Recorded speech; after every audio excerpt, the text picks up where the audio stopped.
Good morning and welcome back to ReFest, the Festival of Research at the University of Salford. My name is Andy Mear, and every morning in the festival, we're going to host a researcher from somewhere in the university. And what's really wonderful about these sessions is that we bring researchers from all different schools. So you'll hear a bit about what's happening in the festival, but also get to know what it's like to be an academic researcher. And in the program today, more widely in the festival, we have Failure Friday taking place. So we are very much an experimental space at the university and love people trying out new ideas. And of course, a part of that involves failure as well. So we want to make sure that people feel comfortable to fail. And I can certainly report in my own experience as a researcher, that's often a thing. So without further ado, I'm going to welcome in Ursula into the stream and say good morning. Hi there, Ursula. Good morning. Hi, Andy. It's good to have you here. I think we've not seen each other for a long time, and the world's sort of changed since, I think, hasn't it? That's right. I think we were doing microbial poetry at the Manchester Science Festival last time we spoke. Yes. We sure were. And I think what's really interesting, we were just having an Instagram live with Dr. Gary Kerr, who you may remember is one of my PhD students who's now associate professor at Edinburgh Napier University in the business school. And, wow. Amazing career he's got. And I think it's wonderful to see how many people at Salford University come from quite diverse backgrounds. I spoke to Yelis Pryor yesterday, who started off doing a fine arts undergraduate and is now working to lead our EPSRC Centre for Prosthetics and Orthotics Doctoral Training Centre. So, everyone's got such diverse careers in academia, haven't they? I think that's wonderful. And we had Ruby Wax talking to our PhD students yesterday, and she was absolutely talking about plasticity and the fact that, it's really an opportunity. We can evolve, we can be agile. And if we have the transferable skills, and as you said, if we have the interest and the excitement, we can learn to do whatever we like. She's gone from stand-up comedy to writing serious stuff about neuroscience. Incredible. I mean, that's really remarkable, isn't it? I think that's one of the messages I think that often when I start sort of teaching at the academic year, when we've got undergraduates making their first sort of steps into their careers, it's really hard to get across just how fluid life is, especially within universities. And if you do take the time to go into sort of postgraduate research, it really expands your mind in a remarkable way, doesn't it? I think that's absolutely right. It's having those skills and then becoming interdisciplinary. And the most exciting thing that's happened to me in my research career is becoming interdisciplinary. And I've had a really kind of strange career journey. I started off as a copywriter, writing catalogue copy, and then realised it was the creative process and what makes writing effective and how can we pinpoint what it is that people respond to. And that took me on my own research journey, and it led me to working in digital fabrication and 3D printing poetry with people who were unable to write conventionally. So as you say, it really is the most incredible journey, and it really is our own ambition. That's the only limit to where we might go. Well, I really want to hear more about digital fabrication, but for the people that haven't met you yet, tell us a bit more about your role at the university. What do you do, and what's your day-to-day like?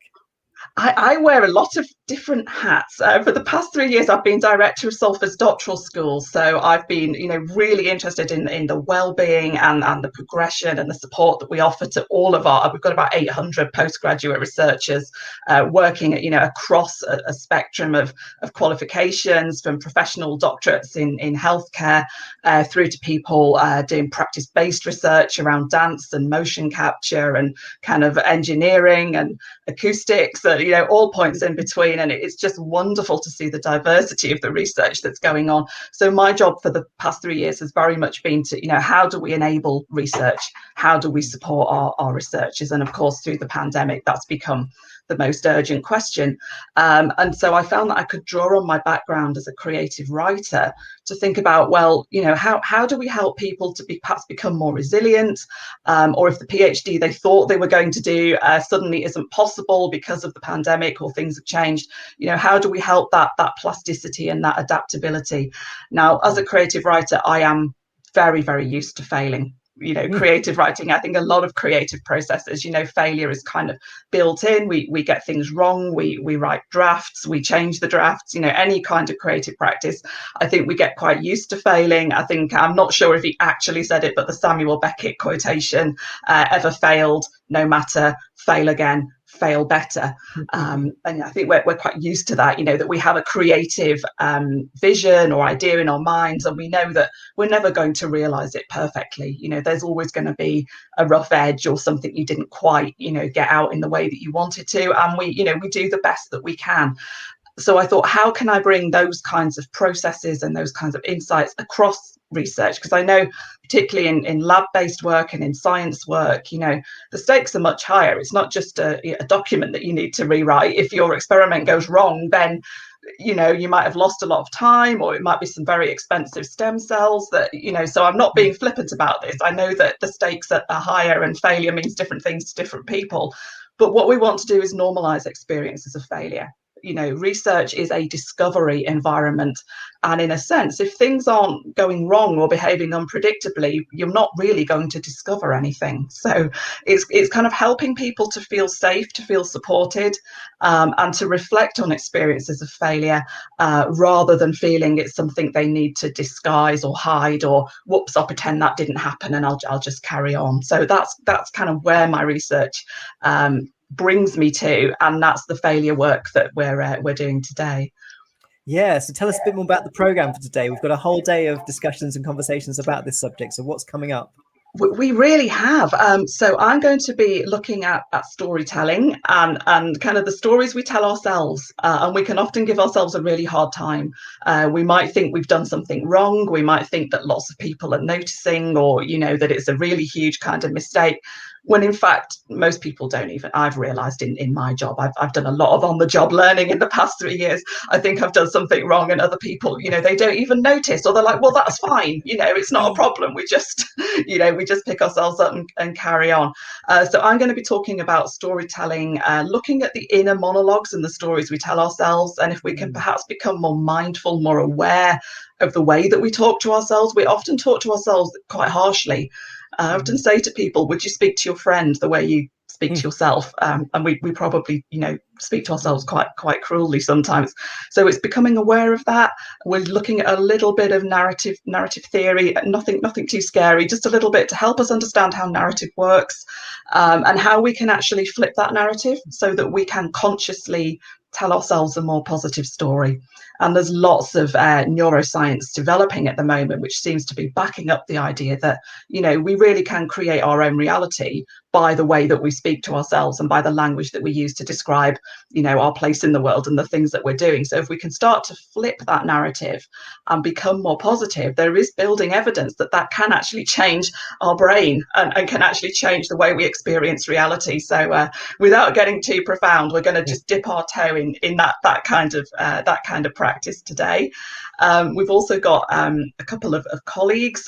We've got Vicky Payne from the Business School, and she's looking at assurance techniques and kind of, how to build confidence and how to progress with a sense of assurance in yourself. And Davina is going to be looking at decision-making protocols.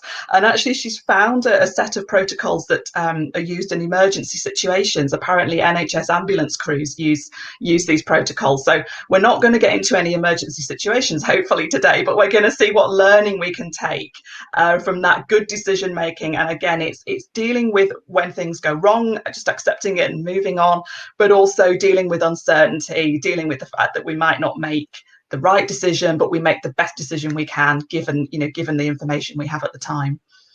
That sounds such important work. And I think that certainly I find with student life, confidence is such a barrier to not just feeling like you're doing well and having a positive mindset, but actually enjoying yourself as well. And I often tell students when they have their sort of final year presentations, you have to start off by telling yourself you're going to enjoy this, because actually that change of mindset does allow you to access a different kind of experience that otherwise could be quite nerve-wracking and intimidating, and could be just something very different if you change that idea. Yeah, I think you're absolutely right. It's the way we frame things. And I think we in academia and in university, sometimes we don't realize that the tone that we might be setting, or, there may be an underlying assumption that this is meant to be hard. This is meant to be stressful. I think, with PhDs, there's an awful lot of that kind of narrative around, well, it's meant to be difficult. Well, I was up all hours of the day and night writing my PhD. Why shouldn't you do the same? And I think we need to say, yeah, it's meant to be challenging, but if it ain't fun, what are we doing here? So yeah, we've got to enjoy the journey, we've got to enjoy the process. And I think my understanding of creative process perhaps enables me to share that way of accepting that a process is happening and that we are allowed to enjoy it. It doesn't invalidate the results if you had fun while you were doing it. Absolutely, I couldn't agree more. And I think again it sort of reminds me of how diverse the lives are of researchers, and how what's been really lovely so far with the festival, we've had Instagram lives taking place each morning with different students, and so many of our students come from incredibly different backgrounds and walks of life. And I think that university really needs to be and can be that place where you can have time to reflect, to think deeply about your life. And it's often sort of talked about in a quite sort of cavalier way that the real work happens at the canteen or around the coffee. And I think it's something we sort of think about in quite glib terms, but actually it's really important to have space to think, to reflect, and to make that a big part of your life as a researcher. Yeah, I think you're absolutely right. There seems to be a cult of busyness, and again, Yeah. Ruby Wax was talking about this yesterday. That your worth or your success seems to be measured by how busy you are, and I think sometimes we need to say it's okay not to be doing a task, but actually to step back and just reflect, just take a deep breath and allow yourself. I find going for walks is incredibly helpful. If I'm working on a journal article and there's a paragraph I can't crack, go for a 30-minute walk. I will almost inevitably have the answer by the time I come back. And yeah, someone might say, oh, well, that's skiving, don't get up from your desk, stay there for 6 hours till you've sorted it out. But actually it's that movement, I think, into different spaces that the brain actually appreciates. I don't necessarily understand the neuroscience, but that difference in space. And Ruby talked a lot about this yesterday, that if you physically change space, just go and make a cup of tea, go and stand on the grass and just look up at the sky or hear the birds singing, and it just switches on different bits of our brains. And I think, as you say, one of the things we've really missed, and our PhD students have really missed, is that kind of going for a coffee, those kind of chats in the margins. I think that's been a huge challenge during lockdown. But we've tried to have Teams coffee breaks. So we've had bring your pet to virtual work, because people's cats are very good at helping them at the keyboard these days. So as you say, it's that cult of busyness, and we need to say, it's all right to stop, it's all right to pause. And I'm a huge advocate for reflective practice and building reflective time. I always advise PhD students, keep a reflective journal, have a document. And if you just want to rant or complain or say it's all going wrong or whatever, there's something very powerful about getting it out. And then you can look at what that inner voice is saying to you and go, well, actually, that's really not very helpful, or that's a bit daft, that's not actually valid. So there's something very powerful about getting that out in the world so you can see it. I think that's absolutely right. And I know that as we go back to sort of hopefully getting back to normality in some respects, we'll maintain some of these healthier practices, perhaps in terms of our digital connectivity. I must confess, between you and I and everyone watching, sometimes in meetings I will just go for a walk and keep the audio on. I think it's a good, because otherwise we're in front of screens. I know that people find that quite exhausting. I certainly do. So if I'm at a meeting attending more than contributing, then I'll try to do something at the same time to relax a bit, because I think it's a good way to combine just a relaxing time but also engagement with what we're doing. Yeah, I think that's a really excellent idea. Like you, if I can be on audio, I try to go for a walk and I actually have a better conversation while I'm doing it. And we've also found that some of the research we've been doing some co-created research with a local community group during lockdown. We actually started to meet in Peel Park and do socially distanced walking and talking around Peel Park, and that's produced the most incredible. We've actually got a graphic novel that's come out of that nobody was planning to do it. And some of our local community members have turned into fully fledged artists. They decided they wanted to write this novel, so they started looking on YouTube at tutorials, and now we've got the most incredible artwork. And that just came from going for a walk around Peel Park. Oh, I can't wait to see that. Is that out yet, or is it sort of on its way? It's nearly there. It's nearly Right. there. It's coming to print. We're working with an amazing community interest company called Ziggy's Wish, and they actually are experts in graphic novels as research outputs and as representations of research data. So they're helping us, and we're hoping for an autumn launch, and we'll let you know when that happens.